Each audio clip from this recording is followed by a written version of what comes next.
الدوري المصري رجع من جديد وبترجع معاه الإثارة والمتعة والتشويق اللي بيفضلوا مكملين لحد آخر لحظة في الدوري. وفي الجولة الأولى من الدوري شفنا مباريات جميلة بأهداف وأداء مميزين. نتائج المباريات كانت: اليوم الأول كان فيه 3 مباريات. الماتش الأول في الدوري كان ما بين وادي دجلة وبيراميدز واللي انتهى بالتعادل السلبي 0-0. واللقاء التاني كان ما بين سيراميكا كليوباترا والزمالك واللي انتهى فوز الزمالك بهدفين نظيفين. واللقاء التالت كان ما بين المصري والاتحاد واللي خلص بنتيجة 3-1 للمصري. أما اليوم التاني كان فيه 4 مباريات. اللقاء الأول كان ما بين طلائع الجيش وسموحة وخلص بنتيجة 1-1. واللقاء التاني كان ما بين زد والمقاولين وخلص بنتيجة 2-0 لزد. واللقاء التاني كان ما بين الإسماعيلي وبتروجيت واللي خلص بنتيجة 0-0.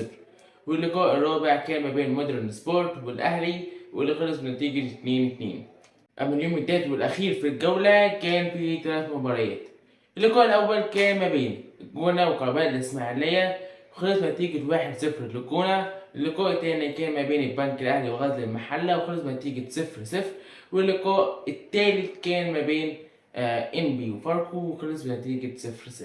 الجولة الأولى كان فيها 3 طرد في اليوم الأول وطرد في اليوم التاني، يعني 4 في الجولة الأولى، وكان فيها 44 إنذار، يعني 48 كارت في الجولة الأولى من الدوري.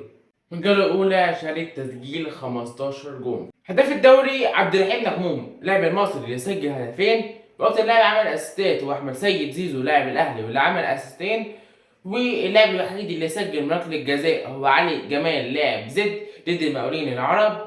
و11 حارس حافظوا على نظام شباكهم في الجولة الأولى. بعد ما سافر تم تسجيل هدف منها كانت من نصيب محمد شحاتة لاعب الزمالك ضد سيراميكا كليوباترا. أول لاعب حصل على بطاقة حمراء كان محمود طلعت لاعب وادي دجلة، واللي هو برضه كان أول لاعب يحصل على بطاقة صفراء.